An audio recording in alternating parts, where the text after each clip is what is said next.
My main man, Spence, is here. You ready for the emails? You know it, man. All right, here we go. First question comes from T. Baker. He asks, hey, Jimmy, have you noticed the cars Dale Jr. keeps knocking out of his Highline are Toyotas?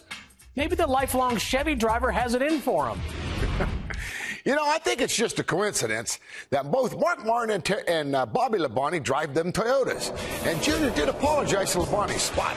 What may not be a coincidence is that Junior still has not won in over 1,400 days, or 136 races. So maybe impatience is getting the better of him. But you know what, Steve? Junior's going to victory lane shortly. And he's going to be in the chase. All right, this next one is from Denise.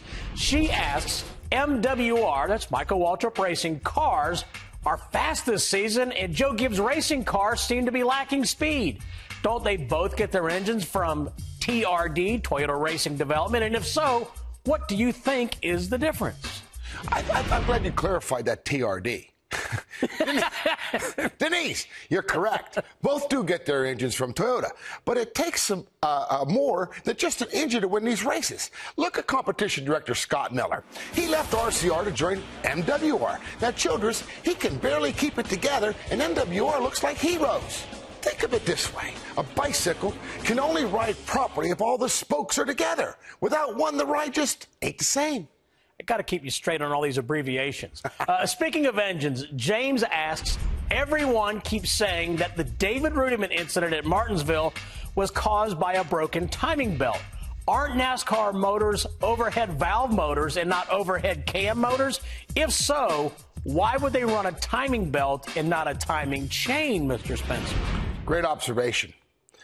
James, I'm going to tell you, NASCAR runs an overhead valve motor. And in the 1970s and 80s, in fact, they used a timing chain that you're referring to. But to give the teams better durability and to be able to fine-tune the cam adjustments, advance retardant, they switched over to the timing belt. It's basically the same thing.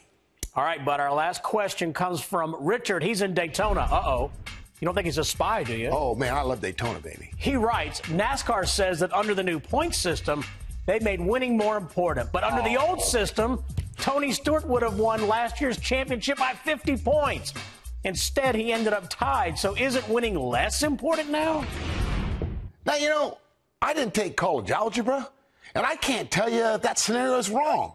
But I can tell you Tony Stewart won 4 more races than Carl. I can also tell you last year's championship run was the most exciting in the sport's history.